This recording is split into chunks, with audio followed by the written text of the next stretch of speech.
lendemain de la célébration de la 59e édition de la fête de la jeunesse, Info TV a l'honneur et le plaisir de recevoir en exclusivité justement le ministre de la Jeunesse et l'Éducation civique après pratiquement une onzaine de jours d'intenses activités. Et même au lendemain de la grande parade ou des grandes parades du 11 février, il a quand même trouvé un peu de temps pour échanger avec nous, mais surtout pour vous, les téléspectateurs, sur cette fête de la jeunesse. D'abord, Monsieur le ministre, merci pour l'honneur que vous faites à Info TV. Merci beaucoup, c'est un plaisir renouvelé. Je dois reconnaître que je suis passé au cours de la onzaine Info TV et aujourd'hui, je viens clôturer la onzaine encore à Info TV. Donc, c'est pour vous dire que, comme je l'avais dit lors de mon passage sur le plateau de Espace Miné, c'est une télévision citoyenne qui concourt au réarmement moral, civique, entrepreneurial de notre jeunesse. Et comme tel, chaque fois que c'est possible, je suis disponible pour passer sur vos antennes. Alors, si on énumère un ensemble d'activités que vous avez menées entre cette onzaine, la célébration et les lendemains de cette célébration, ça va faire beaucoup, Monsieur le ministre. On admire votre énergie. Être ministre de la Jeunesse, ça demande beaucoup d'énergie. En tout cas, ça doit courir derrière les jeunes. Et comme vous connaissez les vitesses des jeunes, ça veut dire qu'il faut être comme un berger pour courir derrière ces troupeaux. C'est ce que j'essaie de faire autant que faire se peut pour véritablement accompagner cette jeunesse que le chef de l'État tient à cœur. Et nous avons le devoir de mener cette mission conformément à ces très hautes prescriptions. D'où donc l'énergie que je dois trouver par tous les moyens pour, à défaut de les rattraper, au moins être derrière eux. Allez, on vous admire toute cette énergie-là. Alors, quelle est la lecture que vous faites de cette 59e édition en termes de bilan? Tout s'est bien passé, tout a été fait comme vous l'avez prévu, comme vous l'avez espéré? Oui, je pense qu'il faut féliciter tous les acteurs, les jeunes eux-mêmes d'abord, et ensuite les accompagnateurs, les partenaires de la jeunesse. Je crois que chacun a su jouer son rôle conformément au programme national harmonisé qui a été validé par la très haute hiérarchie. Depuis le lancement à Idenao, jusqu'à la clôture par le défilé qui s'est bien déroulé sur l'ensemble du territoire national, y compris dans les zones en crise où par le passé nous avions des inquiétudes. Aujourd'hui, je pense que la jeunesse camerounaise, où qu'elle se trouve, y compris dans la diaspora, a participé activement à cette célébration de la onzaine. Mais comme eux-mêmes ont souhaité que cette année soit incité le mois de la jeunesse, vous comprenez que la course continue. D'accord. Et donc, nous sommes toujours à leur côté pour continuer les activités du mois de la jeunesse. Alors, Idenao, c'est un choix orienté. C'était pourquoi avoir choisi Idenao pour le lancement? Vous savez, le choix appartient au président de la République qui instruit le gouvernement d'aller communier avec la jeunesse de l'arrière-pays, quelque part dans une localité. C'est vrai que c'est rotatif pour permettre à ce que toutes les régions puissent accueillir ce lancement. Maintenant, la localité précisément tient compte d'un certain nombre de paramètres, notamment de la monographie de la localité. Je pense que, comme d'habitude, le choix du chef de l'État était judicieux. Idenao, vous avez vu les activités qui se sont déroulées, la mobilisation surtout de la jeunesse dans cette partie du pays. Donc, ce n'est pas n'importe quelle partie du pays. Ah voilà, c'est la partie du pays en insécurité depuis déjà quelques années.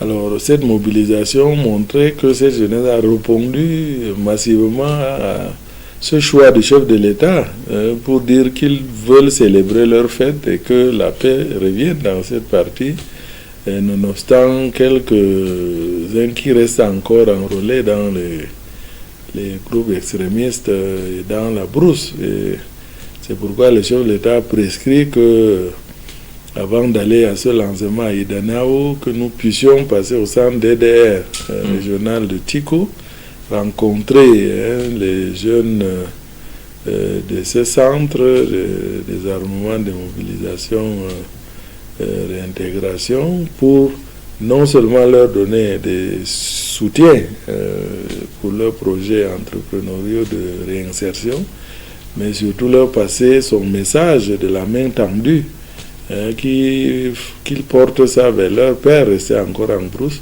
pour qu'ils déposent les armes et les rejoignent, parce que les opportunités sont à leur disposition dans ces centres. Vous êtes donc arrivé à Idenao, vous avez vu que j'ai pris le bord, parce que le thème retenu cette année est pour certains particulièrement long: jeunesse, maturité et responsabilité pour la consolidation de la paix, de la sécurité, de la croissance économique et du processus démocratique. Monsieur le ministre, lorsqu'on évoque ce thème, il y a les expressions clés, maturité, responsabilité. Je fais un commentaire de rue. Choisir ces expressions-là, est-ce pour démontrer que la jeunesse brille par l'immaturité ou par l'irresponsabilité? La répétition est la mère de la pédagogie, et je pense qu'il n'y a pas meilleur pédagogue que le président de la République. Donc, dans son message de fin d'année, il a tiré déjà l'attention de la nation tout entière sur cette maturité et responsabilité citoyenne par rapport au contexte que nous vivons. Et là, il revient à nouveau sur cette expression de maturité et responsabilité en direction de la jeunesse, parce que, comme il l'a dit, il est important qu'aujourd'hui les défis qui attendent le Cameroun fassent l'objet d'une cause nationale pour restaurer la paix, la sécurité et surtout s'engager sur le chemin de la croissance pour la transformation structurelle de notre économie, tel que décrit dans la SND 30. Et pour cela également, il faut consolider le processus démocratique, surtout en cette année électorale. Parce que, comme vous le savez, la vision du chef de l'État, c'est un Cameroun uni dans sa diversité, démocratique et émergent. Donc, et je pense qu'il l'a répété à plusieurs fois qu'il faut qu'on retienne de lui celui qui a apporté cette démocratie au Cameroun. Il a apporté aujourd'hui les conditions de la consolider. Et cette jeunesse doit être mature et responsable dans ce schéma, parce que c'est eux qui sont l'avenir, qui sont le Cameroun d'aujourd'hui et de demain. Donc, ils doivent le construire aujourd'hui, le consolider aujourd'hui pour mieux le manager demain. Alors, s'ils passent le temps à le détruire, comme dans certaines régions de notre pays dont nous avons parlé et qui ramènent ces pays à plusieurs années en arrière, alors ils vont se retrouver en éternel recommencement. Donc, je pense que la répétition étant la mère de la pédagogie, le chef de l'État a pensé une fois de plus, à l'occasion de cette célébration de la fête dédiée à la jeunesse, que le thème porte encore sur cette thématique. Alors, la construction de cette maturité, de cette responsabilité fait partie de vos missions. Qu'est-ce que le ministère de la Jeunesse fait pour bâtir cette jeunesse mature et responsable? À ça, nous avons notre baguette magique. Pour le moment, on ne peut pas l'évaluer, mais nous pensons que c'est la baguette magique, c'est le réamorce. Réamorce. Et nous nous réjouissons que le chef de l'État, dans son message à la jeunesse du 10 février 2025 dernier, est revenu encore là-dessus en appelant la jeunesse à intégrer ce programme de réarmement moral, civil et entrepreneurial. Parce que c'est ce programme qui inculque le fighting spirit à la jeunesse pour ressembler au lion indomptable qu'il a exalté au début de son discours et qu'il cite en exemple. L'objectif, c'est que chaque jeune Camerounais soit un lion indomptable dans son domaine d'activité ou de compétence. Et c'est à travers le réamorce. Donc, quand on a le réamorce, on a les yeux ouverts, on est responsable, on est mature. Même si on est plus jeune. C'est ça l'ouverture d'esprit, c'est la maturité nécessaire qu'on construit à travers ce programme de développement personnel basé sur l'éducation au changement de mentalité.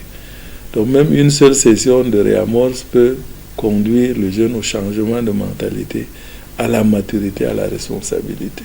Alors, on a écouté les débats un peu partout, radio, télé, où certains pensaient que c'est une surcharge. Ce que vous demandez aux jeunes, maturité, responsabilité, consolidation de la paix, sécurité, croissance économique, processus démocratique, est-ce que ça ne fait pas costaud, un peu trop lourd pour les frêles épaules de la jeunesse camerounaise?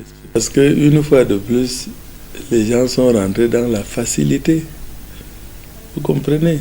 C'est cet esprit de facilité qu'on veut enlever à la jeunesse. Vous savez que à notre génération, on retenait toute une récitation d'une page en 1 heure. Maintenant, retenir 5 mots, ça donne de la charge. C'est cet aspect. Et c'est la raison pour laquelle nous devons tous être réamorcés, y compris nous-mêmes qui accompagnons cette jeunesse. Parce qu'on ne doit pas l'encourager dans cela. Nous-mêmes, nous ne devons pas céder à cela. Vous vous rappelez, c'est rien du tout pour retenir ce thème-là. On doit pouvoir le chanter tout au long de l'année. Vous comprenez? Mais aujourd'hui, l'esprit de facilité, les technologies de l'information et la communication font que chaque fois on Google pour retrouver le mot, pour retrouver, comme vous l'avez d'ailleurs fait tout à l'heure. Mais je dis, il faut qu'on apprenne à l'esprit de résilience, l'esprit de créativité, l'esprit d'ouverture nécessaire, et puis se donner, faire travailler les ménages un peu pour pouvoir garder cette mémoire active. Et donc, pour moi, il n'y a rien de compliqué. Chaque mot est placé à sa place. Ce thème doit guider les activités de la jeunesse tout au long de l'année. Alors, vous comprenez, est-ce qu'il y a un mot qu'on peut enlever là? S'il n'y a pas un mot qu'on peut enlever, on observe au moins que ce thème-là semble donner pratiquement, j'ai dit, le cœur de la vie de la nation à la jeunesse. C'est exactement cela, parce que vous savez, la fête de la jeunesse, c'est avec le discours du chef de l'État, donne l'impulsion à la feuille de route du ministère de la Jeunesse et de l'Éducation civique. Donc c'est pratiquement le programme de l'année qui est résumé dans ce thème et qui doit guider les actions à la fois du ministère, des sectoriels, des jeunes eux-mêmes et des partenaires de la jeunesse. Donc c'est tout un programme qui est dans ce thème. Et chacun doit puiser de ce qui est de sa compétence pour rendre ça une réalité tout au long de l'année. L'un des moments clés justement de tous ces événements, c'est le discours du chef de l'État à ses jeunes compatriotes. Comme chaque 10 février, le chef de l'État s'est adressé à ces jeunes Camerounais.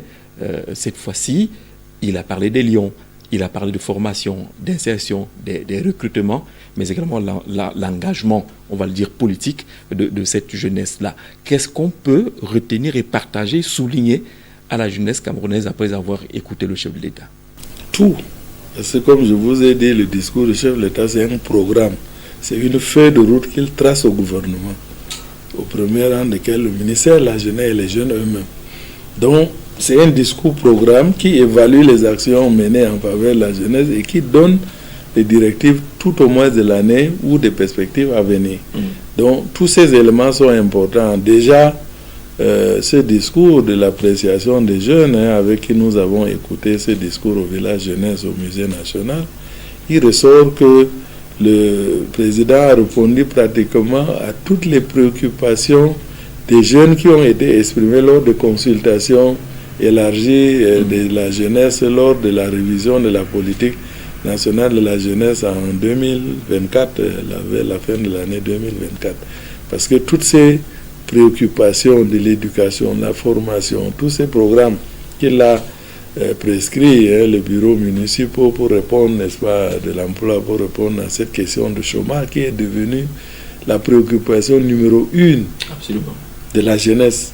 Mais c'est aussi sa préoccupation parce que le chef de l'État a toujours dit le chômage c'est un cancer social. C'est vrai, c'est pas seulement l'apanage du Cameroun, mais qui est au centre de ses préoccupations. Et la politique nationale de l'emploi a un volet important de l'emploi jeune que nous partageons avec le ministère de l'Emploi et la formation professionnelle, parce que le ministère de la Jeunesse et de l'Éducation civique est également chargé de l'emploi jeune. au sein de la politique nationale de l'emploi. Donc, je pense qu'il y a des perspectives qui sont tracées, qui sont là. Maintenant, il revient à la jeunesse d'aller chercher cette bonne information. Malheureusement, la culture de l'information manque à notre jeunesse. Donc, nous essayons d'utiliser tous les canaux possibles, de la présentielle avec les guichets dans nos centres multifonctionnels de promotion des jeunes, à l'Observatoire national de la jeunesse avec sa plateforme qui est un guichet unique d'information pour la jeunesse et sur la jeunesse. Et les Youth Connect Cameroun, plateforme, les jeunes eux-mêmes, la plateforme de Conseil national de la jeunesse, nous utilisons toutes les plateformes pour atteindre cette jeunesse. Malheureusement, une bonne partie de cette jeunesse est sur la toile, mais sur du buzz. Est-ce que vous n'êtes pas en train d'essayer de dire qu'il y a des solutions par rapport à la question d'emploi et d'insertion, mais que c'est les jeunes qui ne vont pas vers ces solutions? Si. Je sais que d'ailleurs, dans le discours, le chef de l'État a cité ces opportunités. Et comme je dis, c'est le changement de mentalité, parce qu'il n'y a pas, comme il a dit, il n'y a pas que dans la fonction publique qu'il y a l'emploi, ou l'emploi salarié. Mais aujourd'hui, plus que jamais, la jeunesse doit apprendre à créer. On doit l'accompagner à créer, d'où donc le réamorce, le E pour entrepreneurial, pour initiative, l'esprit d'initiative, l'esprit d'entreprise. Parce que il est important d'avoir cet esprit-là. Même si vous voulez être employé, si vous avez l'esprit d'initiative, l'esprit d'entreprise, vous allez faire gagner davantage d'argent à votre employé. Il va vous payer davantage de salaire. C'est ça le changement de paradigme aujourd'hui. Donc tout le monde doit passer par le réamorce pour avoir cette ouverture, cet esprit d'initiative, cet amour patriotique aussi. Parce que ça vous détermine dans votre engagement civique et patriotique pour faire quelque chose. Parce que cet engagement civique et patriotique est nécessaire pour oser, pour aller de l'avant. Maintenant, si vous avez un peu de créativité, vous allez, et l'ouverture d'esprit, vous allez trouver votre chemin. Et sont là. Mais seulement, beaucoup ne les voient pas. Le chemin le plus recherché est celui des financements. Est-ce que le ministère de la Jeunesse a effectivement des financements qui peuvent permettre aux jeunes de développer, de monter leurs affaires? Vous savez, c'est l'argent qui manque le moins. Ce n'est pas au ministère de la Jeunesse seulement qui a... Je dis, le ministère de la Jeunesse, j'ai coutume de dire, c'est le médecin de famille de la jeunesse. Tout ce qu'on a, c'est des paracétamol pour garder la jeunesse, baisser les températures, et en attendant, les spécialistes qui accompagnent cette jeunesse, qui sont nombreux dans d'autres départements ministériels en fonction du projet du jeune, en fonction de ses préoccupations. Et les partenaires au développement, beaucoup de programmes en faveur de la jeunesse. Mais il faut aller chercher, il faut être informé. Venez à l'observatoire pour qu'on vous oriente. Aujourd'hui, on a opérationnalisé le 1505, qui est un numéro vert gratuit. Le 1505. Voilà. Vous appelez, vous avez toujours un conseil en insertion qui peut vous orienter. Peu de jeunes le font. La plateforme, l'observatoire www.ongcameroun.cm, c'est opérationnel. Il faut y aller. Des programmes comme les dialyses de Paris, j'ai dit, le programme d'aide au retour à l'insertion des jeunes de la diaspora pour encourager cette diaspora qui est partie pour revenir construire ce pays avec ceux du terroir en créant des joint ventures, des co-entreprises. C'est ça le diaspora, en local youth joint venture, le programme. Et là, avec sa plateforme, Youth Connect Cameroun est là, avec ses plateformes, avec ses opportunités. Donc, c'est la bonne idée. C'est le fighting spirit, la résilience, la persévérance qu'il faut à cette jeunesse pour aller chercher, s'engager dans le projet. Parce qu'il ne faut pas être impatient. L'entrepreneuriat, c'est une construction. D'ailleurs, il n'existe pas de projet de financement chez nous. Aujourd'hui, c'est des projets d'accompagnement. On fait en sorte que l'idée ou l'ambition, le projet de jeune se réalise sans qu'on ne lui donne de l'argent. On ne donne pas de l'argent. On fait en sorte que le projet se réalise en lui donnant tout ce qu'il faut. depuis la formation, les financements en place, puisque les financements sont faits pour acheter ou payer une prestation. Les projets et les programmes sont effectivement nombreux lorsqu'on parcourt la liste, mais comment faire pour enlever de la tête de ces jeunes-là que ces projets, comme on le dit trivialement, ont des yeux qu'on ne donne pas à tout le monde, qu'il y a des préférences qui sont établies, qu'il y a des choix purement subjectifs qui sont réalisés, et ils arrivent au découragement. C'est ça les préjugés, vous savez, c'est cet esprit de facilité, vous comprenez, qui décourage quelqu'un qui a l'esprit de résilience nécessaire. Même s'il faut passer la nuit devant la porte de quelqu'un, s'il sait que c'est là où se trouve son intérêt, il doit passer cette nuit. Donc, malheureusement, devant la moindre difficulté ou un rendez-vous manqué, le jeune estime que c'est de mauvais accompagnement. C'est pas normal. Il faut persévérer. Et je vous dis, heureusement que le chef de l'État, en bon pédagogue, a pris déjà l'habitude de citer des exemples qui ont réussi, qui sont partis de rien du tout, et qui ont réussi. Et ceux-là, est-ce qu'ils avaient qui? Quand il cite Tata Bakari, ce jeune de la rue, parti de la rue, se retrouve aujourd'hui dans une exploitation agricole de référence où il forme aujourd'hui des diplômés de l'enseignement supérieur dans le domaine agricole. Il fallait avoir cet esprit-là. Et il vous raconte son histoire. Donc, je pense qu'il faudrait faire confiance au gouvernement, aux opportunités qui sont offertes. Il faut aller vers ces encadreurs. Même si quelqu'un vous rejette une, deux fois, si vous allez à la troisième fois, vous savez que ça participe également de réamorce. Absolument.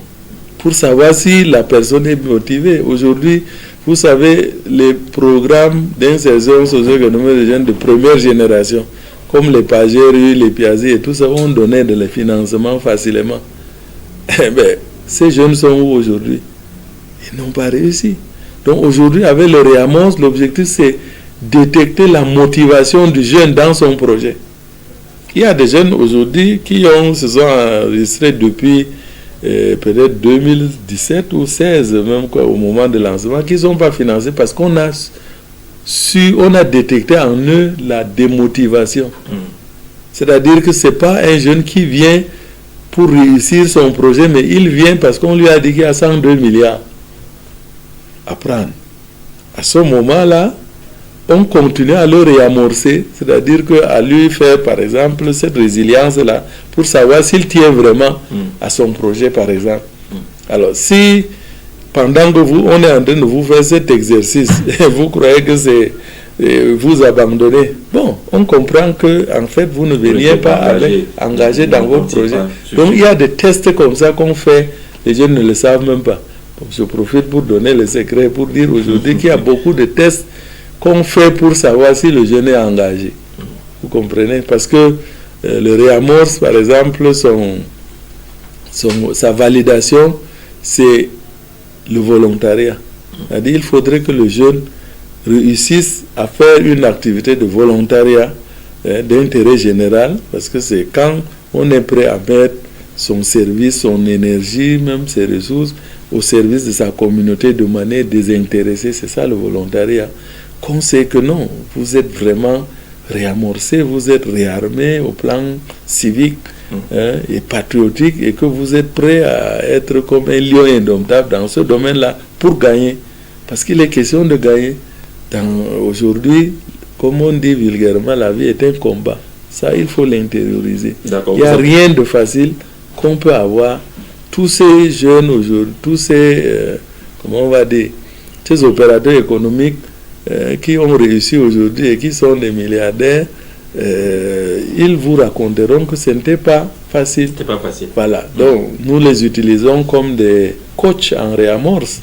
La preuve, c'est que, voilà, Mami Yanga, par exemple, qui est ambassadrice de Youth Connect Cameroun, qu'on utilise vraiment pour les sessions de réarmement moral, civil, entrepreneurial, pour dire aux jeunes qu'on peut devenir milliardaire, parti comme elle, de rien.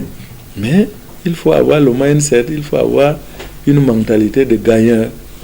Alors, vous avez évoqué les 102 milliards qui font couler beaucoup d'encre et de salive dans les milieux jeunes, le plan spécial triennal jeune. Il a 8 ans aujourd'hui. Est-ce qu'on lit des résultats, un succès derrière ce plan cher au président de la République? Si, je pense que les indicateurs sont là. Il suffit de venir, par exemple, chaque année au Salon international de promotion de l'entrepreneuriat des jeunes,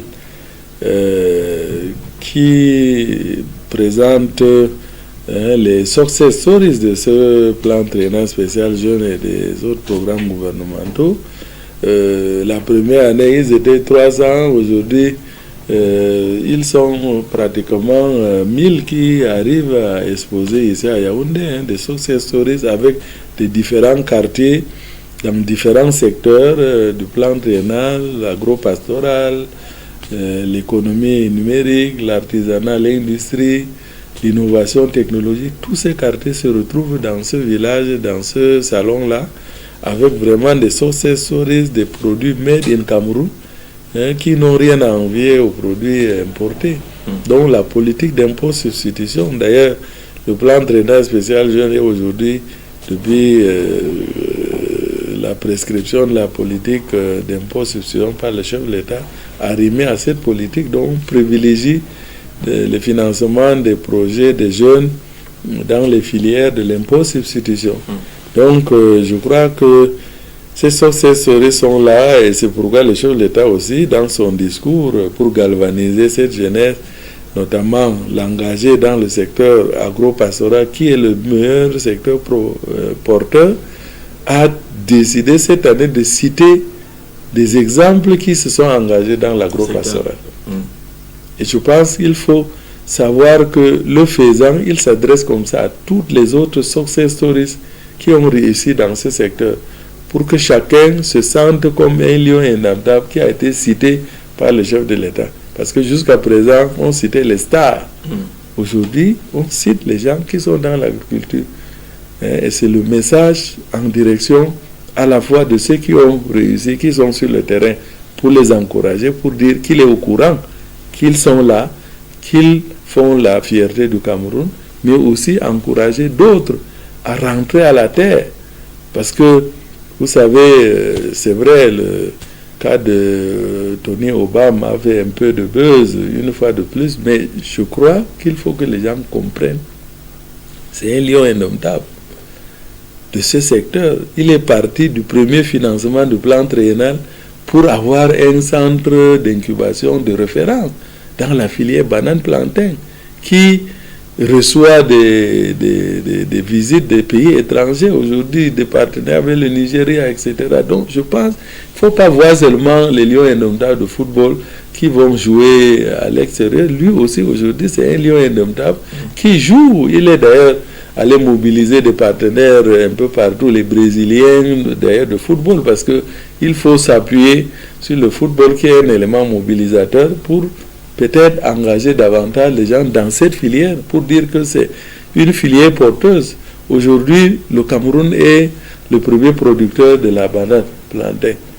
Il faudrait qu'on garde ce rang, qu'on soit le référent là-dessus. Il faut donc qu'il y ait beaucoup de jeunes qui s'engagent là-dedans.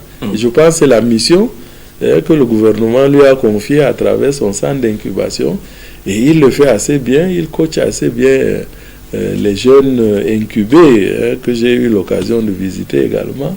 Et donc moi je pense que le chef de l'État a fait le bon choix de citer des exemples concrets que les gens peuvent aller vérifier autour de... Et surtout le cas de Obama, Tony Obama, il est parti de l'enseignement supérieur, parce qu'il ne faut pas attendre être PhD, de se rendre compte que non, la meilleure solution c'est l'agriculture. Lui il est parti, il a abandonné ses camarades étudiants pour aller à la terre. Et aujourd'hui je pense que ces camarades qui sont allés peut-être jusqu'au niveau PhD se mordent le doigt.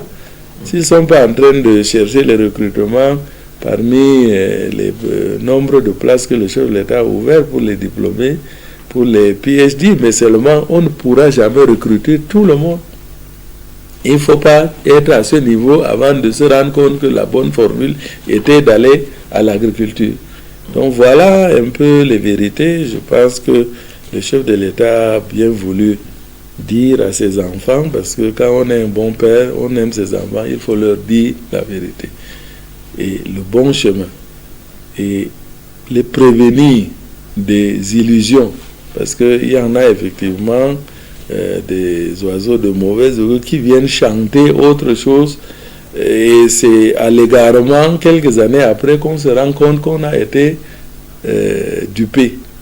C'est le cas aujourd'hui des jeunes enrôlés dans les bandes extrémistes qui ont été abandonnés par ceux-là qui chantaient pour dire « Allez dans la brousse, nous sommes là, on va vous conduire au paradis ». Aujourd'hui, il est où ce paradis? Ils se mordent les doigts. Donc il est important que les jeunes soient matures et responsables. Et c'est notre rôle à travers le Réamos de leur inculquer cet esprit et qu'ils aient confiance à leur père qui leur dit voilà ce qu'il faut faire. Je pense aujourd'hui, le président Paul Biya, c'est la sagesse africaine. Un patriote de son niveau ne peut pas mentir à ses enfants. Et on a semblé lire ce 13 février la réponse de ces jeunes massivement mobilisés au Palais Polyvalent des Sports à l'occasion de l'anniversaire, le 92e du chef de l'État, avec un message. Ces jeunes s'engagent à accompagner le chef de l'État, pour utiliser une expression purement jeune, jusqu'à la gare. Tout à fait, jusqu'à payer sa caution pour sa candidature aux prochaines élections présidentielles. Vous connaissez donc le lien que le chef de l'État a avec cette jeunesse. Ce n'est pas seulement la jeunesse de Yaoundé, parce que quand vous parlez de Palais des Sports, c'était à Yaoundé, mais sur l'ensemble du territoire. Aujourd'hui, l'anniversaire du président est devenu un événement national. Dans toutes les régions, il y a des associations et mouvements de jeunesse qui célèbrent cet anniversaire. C'est pour vous dire que ce que le président fait pour sa jeunesse va rester encore dans des générations futures. D'ailleurs, c'est là, vous avez dû entendre probablement parler de mon ouvrage que j'ai commis. Moi qui suis témoin de cette politique et de ce lien particulier, j'ai pensé qu'il fallait, à côté de ce que le chef de l'État dit, sortir également pour dire ma part de vérité à ces jeunes que nous accompagnons.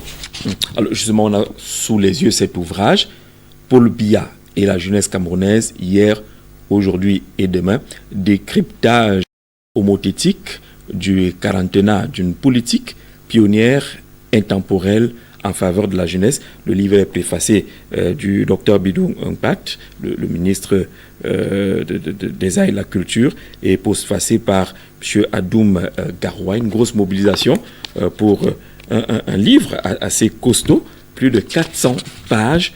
Vous parlez de quoi dans ces 400 pages, M. le ministre? Je parle de la politique nationale de la jeunesse du président Paul Biya depuis son accession à la magistrature suprême, qui est une politique, comme le titre, le sous-titre le dit, qui est une politique pionnière, parce que c'est une politique avant-gardiste qu'il a toujours menée à différents moments et répondant aux préoccupations des jeunes, avant même que les jeunes n'aient exprimé les souhaits. Et elle transcende des générations. Comme je le disais, elle va parler encore pendant longtemps aux jeunes générations qui vont venir, surtout avec cette vision 2035 qui donne de l'espoir et de l'espérance à cette jeunesse.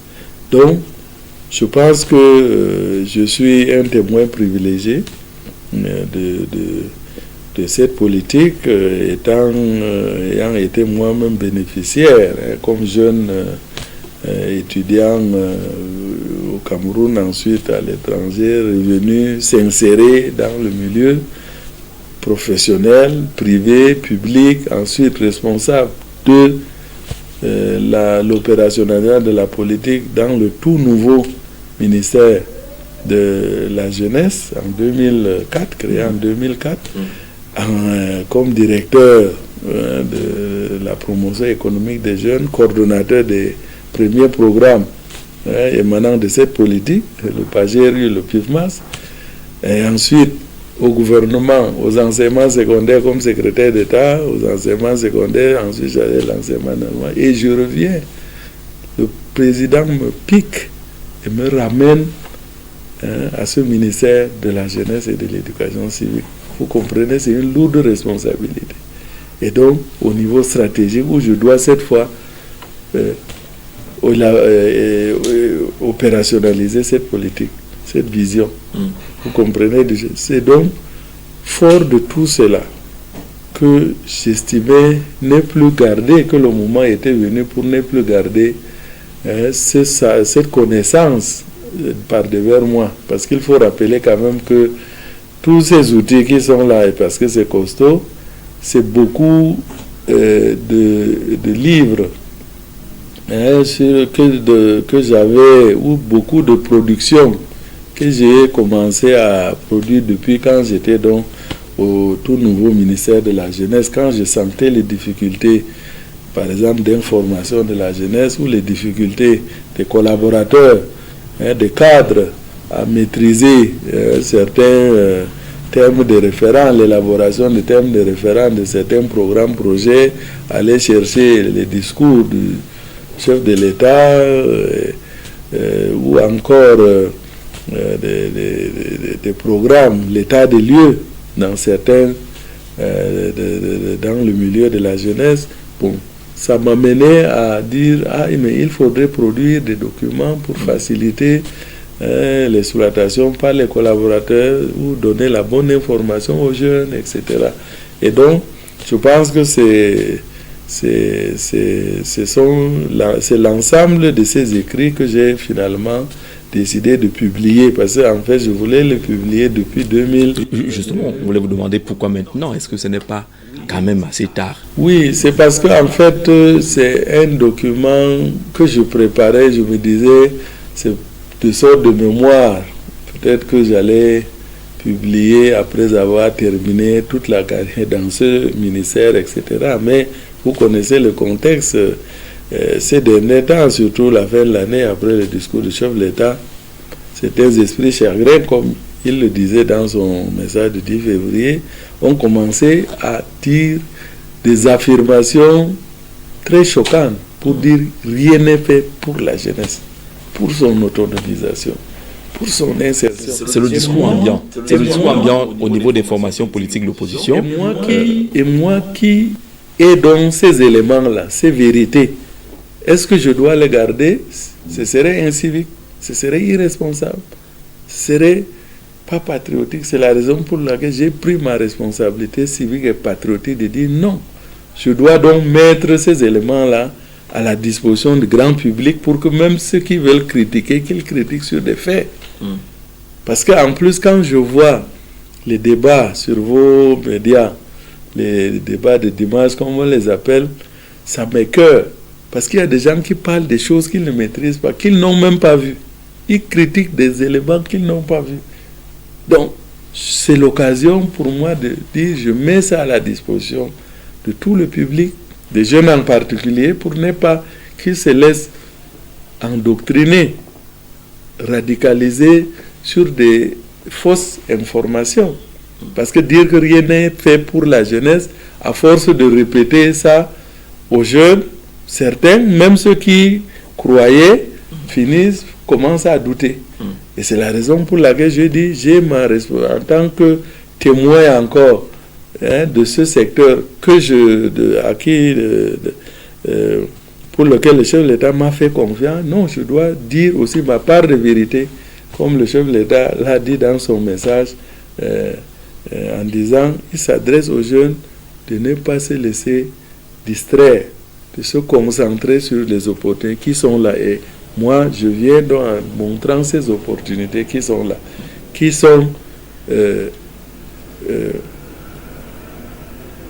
sont pionniers. Parce que ça inspire d'autres pays. Cette politique inspire d'autres pays. Alors, tout et ça est dans autres organisations internationales.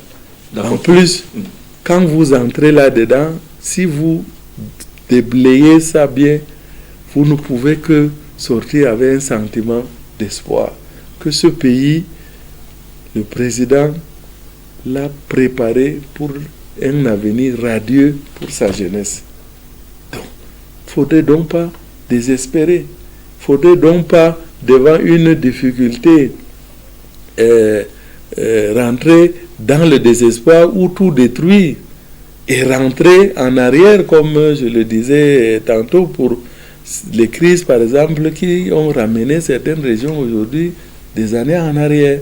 Donc, c'est comme, je suis de la culture de la tradition du mil rouge. Le mil est encore blanc. Il suffit de quelques semaines pour qu'il rougisse et devienne mûr. Et c'est à ce moment qu'il faut aller labourer le champ, c'est-à-dire enlever les dernières herbes. Vous pouvez être même en famine, parce que souvent c'est en août, la période de soudure. Alors si vous êtes sage, vous forcez, étant affamé, allez enlever les dernières herbes et quelques semaines après, le mil est rouge et vous en avez en abondance. Mais si vous vous plaignez en disant « j'ai faim », je ne peux donc pas aller travailler. Vous comprenez?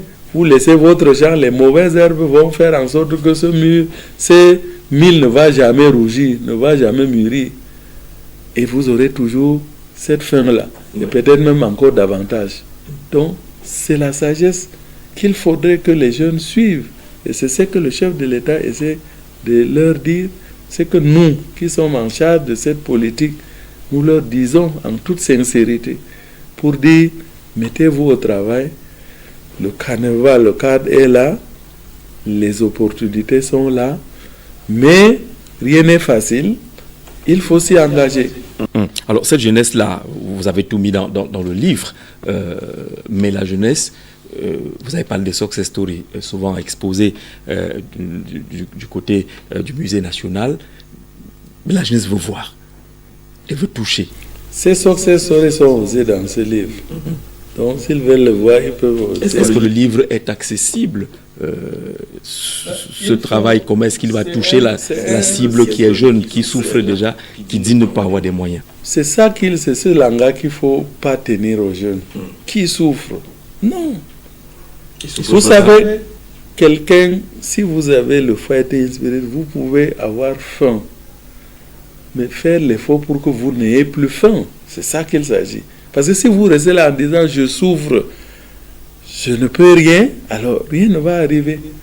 Alors aujourd'hui, si vous voyez, si quelqu'un voit en ce livre quelque chose qui va lui apporter de l'avenir, il doit le chercher, il doit l'acquérir. Vous comprenez? Ce n'est pas beaucoup d'épreuves pour le jeune, c'est pas beaucoup d'épreuves. Il doit aller chercher l'information, il doit aller chercher le livre, il doit faire ci ou ça. Le jeune, c'est qui? Le jeune, vous savez, le jeune est accompagné. Le jeune, et c'est là où le gouvernement essaie aussi de créer cet environnement-là.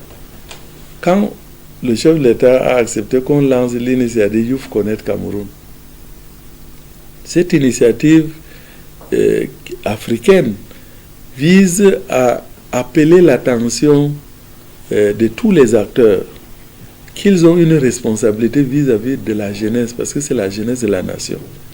Sa réussite, c'est la réussite de la nation, parce qu'elle est basée sur la tradition africaine que l'enfant est l'enfant du village. Oui. Chacun doit donner un peu pour sa réussite, parce que sa réussite, c'est la réussite du village. Son échec, c'est le danger pour le village. Voilà. Donc, je pense qu'un enfant aussi bien éduqué, c'est celui qui a tout, pas nécessairement de ses parents, mais aussi des oncles, de la famille. C'est cette solidarité. C'est également la vision du chef de l'État dans ce livre qui est décliné, parce qu'il y a la solidarité nécessaire. Vous comprenez? Donc, je pense que ce livre, s'il y a un jeune qui va voir n'importe quel tonton pour dire « je veux voir ce livre-là, peut-être que mon bonheur se trouve là-dedans », il y a quelqu'un qui va lui offrir. Moi, dans tous les cas, Et je ne suis pas le seul. D'accord? Beaucoup d'élites aujourd'hui, par rapport à leur localité, leur village, ont envie de voir leur cadet réussir. Vous comprenez? Et ça, je dis, je ne fais même pas la publicité du livre. Le livre, je l'ai fait aussi pour avoir un élément physique que le jeune peut garder sur lui. Et comme on achète les livres de classe, c'est un outil pédagogique aussi, hein, qu'il peut acheter et de temps en temps feuilleter, aller là-dedans, chercher la bonne information. Mais sinon, ceux qui sont peut-être androïdes, je vous dis, tout ça se trouve sur la toile. Ce livre, avant d'être publié, était même déjà sur la toile.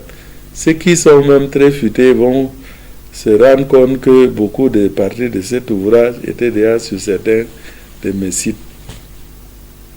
Alors tout est dans ce livre. C'est vraiment pour la bonne information des jeunes, la bonne information du public, et même de vous les journalistes, vous qui animez souvent les plateaux. Il est important que vous l'ayez lu pour bien formuler les questions, parce que souvent aussi, je ne vous critique pas. Mais ça participe de ma mission de réamorce. Je le disais l'autre jour à Info TV, toujours pour dire ma mission, partout où je passe, c'est de réamorcer tout le monde, y compris les journalistes, parce que c'est vous les premiers éducateurs. Parce que si vous êtes réamorcé, vous allez être donc des coachs de réamorce pour tout le monde. Et ça, c'est important. Les journalistes doivent également être vos premiers partenaires, ils doivent vous accompagner. Exactement. Et je remercie Info TV, je vous remercie d'être venu pour cet entretien.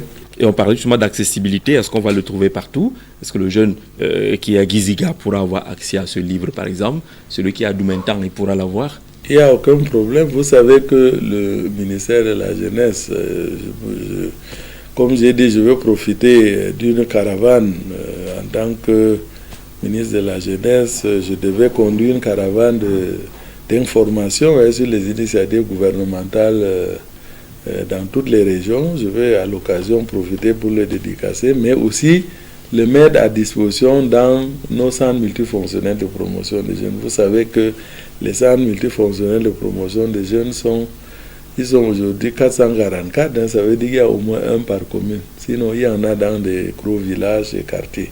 Donc, le jeune peut facilement l'avoir. Et je pense que nos collaborateurs, comme je dis, c'est un outil de travail des collaborateurs.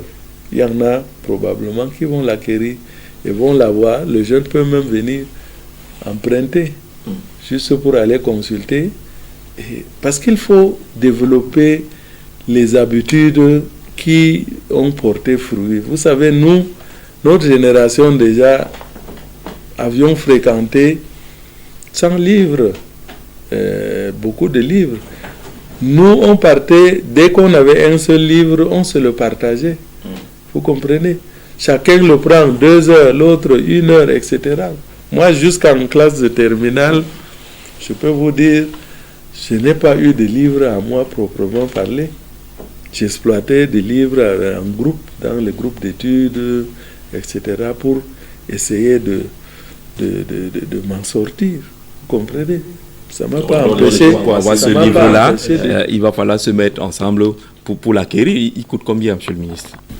Bon, pour le moment, vous savez, c'est l'éditeur qui est à la base de ça, mais moi, j'ai demandé à l'éditeur de le disponibiliser pour que ça soit par catégorie. Il ne faut pas qu'il vende vraiment, puisque je n'attends rien de retour là-dessus. Donc, mon souci, c'est qu'il soit accessible à tout le monde.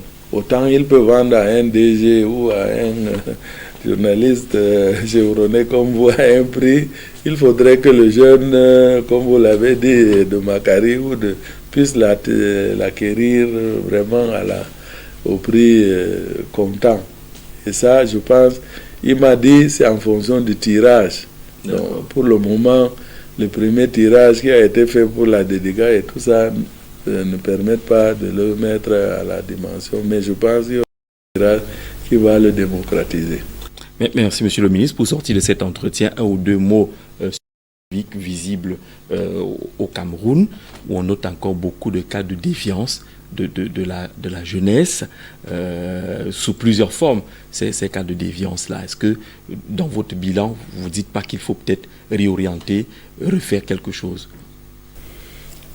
C'est à cause de ces déviances que nous avons créé ce programme de réarmement moral civil entrepreneurial. Vous savez, le premier programme national d'éducation civique qui avait conduit au lancement de la campagne nationale d'éducation civile et d'intégration nationale en 2015, après la création du ministère de la jeunesse en 2000.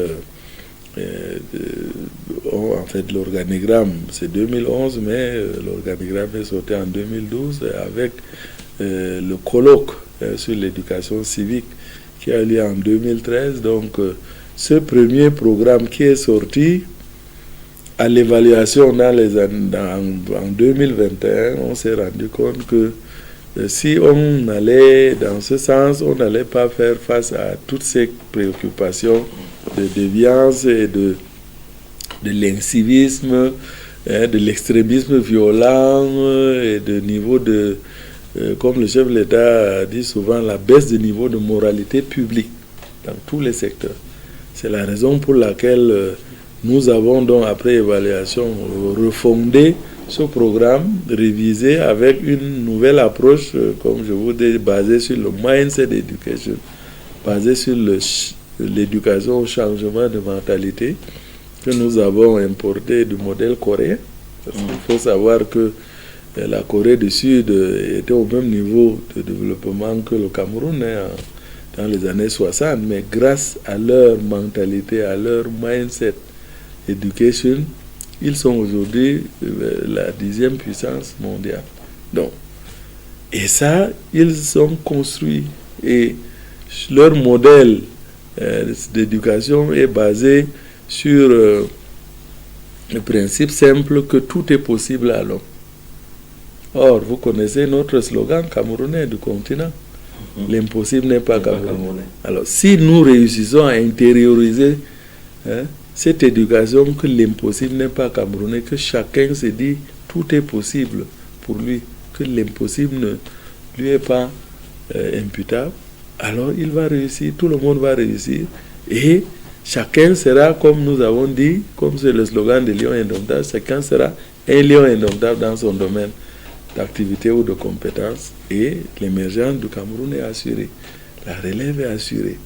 Et je dis une fois de plus, le président Paul Biya, si vous allez là-dedans, tout le cadre, parce que c'est ça le rôle du gouvernement, les facilitations nécessaires, le cadre de la participation de la jeunesse, tout est désigné, tout est décidé, je vous l'ai dit. Aujourd'hui, vous avez toutes ces structures de participation à la prise de décision, de préparation intergénérationnelle, les conseils nationaux de la jeunesse, les parlements jeunesse, les conseils régionaux jeunes, les conseils municipaux, c'est pour préparer qui? Pour préparer les futurs seniors de demain, ayant été bien mentorés, ayant été bien préparés, pour qu'il n'y ait plus le balbutiement aujourd'hui que nous vivons, quand un jeune arrive à ce niveau de responsabilité, étant passé par ces moules, vous sentez sa maturité, sa responsabilité. Donc, maintenant, il faut s'y engager. Ça, c'est de la responsabilité du jeune, du parent et de la société. Chacun doit se sentir concerné par la question de tout jeune, parce que le jeune est le jeune de la nation. Sa réussite, c'est la réussite de la nation. Et son échec, c'est le danger pour la nation. Donc, vous-même, vous pouvez être victime. Parce que les crises qui se sont éclatées, vous comprenez. Ceux qui étaient indifférents, parfois étaient les premières victimes. Ça veut dire qu'il ne faut jamais voir le feu s'allumer et être indifférent. Parce que ce feu peut vous atteindre. Parfois, en premier. Même si la direction était ailleurs. C'est une sagesse africaine. C'est cette sagesse africaine qu'on va retenir, merci monsieur le ministre, de la jeunesse. Bonne fête de la jeunesse. Quand on vous dit bonne fête de la jeunesse, vous sursautez, vous vous sentez jeune? Tout, j'accepte ça parce que bonne fête de la jeunesse, c'est la célébration de la jeunesse. Je mène des activités en faveur de cette jeunesse pour qu'elle soit belle. Donc, je suis de la fête. Merci, Monsieur le ministre, et merci à vous qui avez suivi de bout en bout cet entretien, et à très bientôt.